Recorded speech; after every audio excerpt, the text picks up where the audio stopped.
CBSE Class 10, First Flight, Chapter 6, The 100 Dresses 2. While the class was circling the room, the monitor from the principal's office brought Miss Mason a note. Miss Mason read it several times and studied it thoughtfully for a while. Then she clapped her hands. "Attention, class! Everyone back to their seat." When the shuffling of feet had stopped and the room was still and quiet, Miss Mason said, "I have a letter from Wanda's father and I want to read it to you." Miss Mason stood there a moment and the silence in the room grew tense and expectant. The teacher adjusted her glasses slowly and deliberately. Her manner indicated that what was coming, the letter from Wanda's father, was a matter of great importance. Everybody listened closely as Miss Mason read the brief note. "Dear teacher, my Wanda will not come to your school anymore. Jake also. Now we move away to big city. No more holler Pollack. No more ask why funny name. Plenty of funny names in the big city. Yours truly, Jan Petronsky." A deep silence met the reading of this letter. Miss Mason took off her glasses, blew on them, and wiped them on her soft white handkerchief. Then she put them on again and looked at the class. When she spoke, her voice was very low. I am sure that none of the boys and girls in room 13 would purposely and deliberately hurt anyone's feelings because his or her name happened to be a long, unfamiliar one. I prefer to think that what was said in thoughtlessness. I know that all of you feel the way I do, that this is very unfortunate thing to have happened. Unfortunate and sad, both. And I want you all to think about it. The first period was a study period. Maddie tried to prepare her lessons, but she could not put her mind on her work. She had a very sick feeling in the bottom of her stomach. True, she had not enjoyed listening to Peggy ask Wanda how many dresses she had in her closet, but she had said nothing. She had stood by silently, and that was just as bad as what Peggy had done. Worse. She was a coward. At least Peggy hadn't considered they were being mean, but she, Maddie, had thought they were doing wrong. She could put herself in Wanda's shoes. Goodness, wasn't there anything she could do? If only she could tell Wanda she hadn't meant to hurt her feelings. She turned around and stole a glance at Peggy, but Peggy did not look up. She seemed to be studying hard. Well, whether Peggy felt badly or not, Maddie, had to do something. She had to find Wanda Petronsky. Maybe she had not yet moved away. Maybe Peggy would climb the heights with her and they would tell Wanda she had won the contest, that they thought she was smart and the 100 dresses were beautiful. When school was dismissed in the afternoon, Peggy said with pretended casualness, "Hey, let's go and see if that kid has left town or not." So Peggy had the same idea. Maddie glowed. Peg was really all right. The two girls hurried out of the building, up the street toward Boggins Heights. the part of town that wore such a forbidding air on this kind of November afternoon, drizzly, damp, and dismal. Well, at least, said Peggy gruffly, I never did call her a foreigner or make fun of her name. I never thought she had the sense to know we were making fun of her anyway. I thought she was too dumb. And gee, look how she can draw. Maddie could say nothing. All she hoped was that they would find Wanda. She wanted to tell her that they were sorry they had picked on her and how wonderful the whole school thought she was, and please not to move away and everybody would be nice. She and Peggy would fight anybody who was not nice. The two girls hurried on. They hoped to get to the top of the hill before dark. I think that's where the Petronskis live, said Maddie, pointing to a little white house. Wisps of old grass stuck up here and there along the pathway like thin kittens. The house and its sparse little yard looked shabby but clean. It reminded Maddie of Wanda's one dress, her faded blue cotton dress, shabby but clean. There was not a sign of life about the house. Peggy knocked firmly on the door, but there was no answer. She and Maddie went around to the backyard and knocked there. Still there was no answer. There was no doubt about it. The Petronskis were gone. How could they ever make amends? They turned slowly and made their way back down the hill. Well, anyway, said Peggy, she's gone now. So what can we do?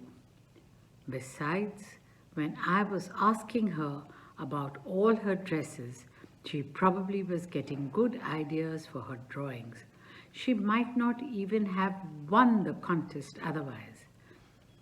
Maddie turned this idea carefully over in her head, for if there were anything in it, she would not have to feel so badly. But that night she could not get to sleep. She thought about Wanda and her faded blue dress and the little house she had lived in. And she thought of the glowing picture those 100 dresses made, all lined up in the classroom. At last, Maddie sat up in bed and pressed her forehead tight in her hands and really thought this was the hardest thinking she had ever done. After a long, long time, she reached an important conclusion. She was never going to stand by and say nothing again. If she ever heard anybody picking on someone because they were funny looking or because they had strange names, she'd speak up, even if it meant losing Peggy's friendship. She had no way of making things right with Wanda, but from now on, she would never make anybody else that unhappy again. On Saturday, Maddie spent the afternoon with Peggy. They were writing a letter to Wanda Petronsky. It was just a friendly letter telling about the contest and telling Wanda she had won. They told her how pretty her drawings were, and they asked her if she liked where she was living and if she liked her new teacher. They had meant to say they were sorry, but it ended up with their just writing a friendly letter, the kind they would have written to any good friend, and they signed it with lots of X's for love. They mailed the letter to Boggins Heights, writing, "Please forward on the envelope." Days passed and there was no answer, but the letter did not come back, so maybe Wanda had received it. Perhaps she was so hurt and angry she was not going to answer. You could not blame her. Weeks went by and still Wanda did not answer. Peggy had begun to forget the whole business, and Maddie put herself to sleep at night making speeches about Wanda, defending her from great crowds of girls who were trying to tease her with, "How many dresses have you got?" And before Wanda could press her lips together in a tight line, the way she did before answering, Maddie would cry out, "Stop!" Then everybody would feel ashamed, the way she used to feel. Now it was Christmas time and there was snow on the ground. Christmas bells and a small tree decorated the classroom. On the last day of school, before the holidays, the teacher showed the class a letter she had received that morning. "You remember Wanda Petronsky, the gifted little artist who won the drawing contest? Well, she has written me, and I am glad to know where she lives because now I can send her medal. I want to read her letter to you." The class sat up with a sudden interest and listened intently.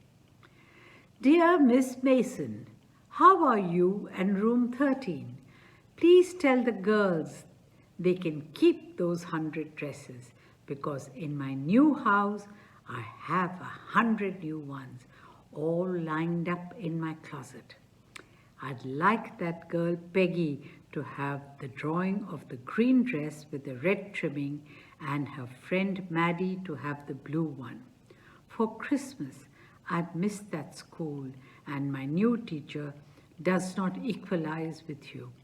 Merry Christmas to you and everybody. Yours truly, Wanda Petronsky." On the way home from school, Maddie and Peggy held their drawings very carefully. All the houses had wreaths and hollies in the windows. Outside the grocery store, hundreds of Christmas trees were stacked, and in the window, candy peppermint sticks and cornucopias of shiny transparent paper were strung. The air smelled like Christmas, and light shining everywhere reflected different colors on the snow. "Boy," said Peggy, "this shows she really likes us. It shows she got our letter, and this is her way of saying that everything's all right, and that's that." "I hope so," said Maddie sadly.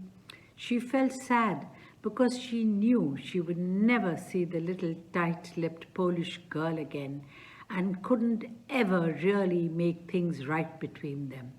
She went home and she pinned her drawing over a torn place in the pink-flowered wallpaper in the bedroom. The shabby room came alive from the brilliancy of the colors. Maddie sat down on her bed and looked at the drawing. She had stood by and said nothing, but Wanda had been nice to her anyway. Tears blurred her eyes, and she gazed for a long time at the picture. Then hastily she rubbed her eyes and studied it intently. The colors in the dress were so vivid that she had scarcely noticed the face and head of the drawing. But it looked like her. Maddie, it really looked like her own mouth. Why, it really looked like her own self. Wanda had really drawn this for her. Excitedly, she ran over to Peggy's. "Peg," she said, "let me see your picture." "What's the matter?" asked Peggy as they clattered up to her room, where Wanda's drawing was lying face down on the bed. Maddie carefully raised it. "Look, she drew you. That's you," she exclaimed. And the head and face of this picture did look like Peggy. "What did I say?" said Peggy. "She must have really liked us anyway." "Yes, she must have," agreed Maddie, and she blinked away the tears that came every time she thought of Wanda, standing alone in that sunny spot in the schoolyard, looking stolidly over at the group of laughing girls after she had walked off, after she had said, "Sure, 100 of them, all lined up." Thank you.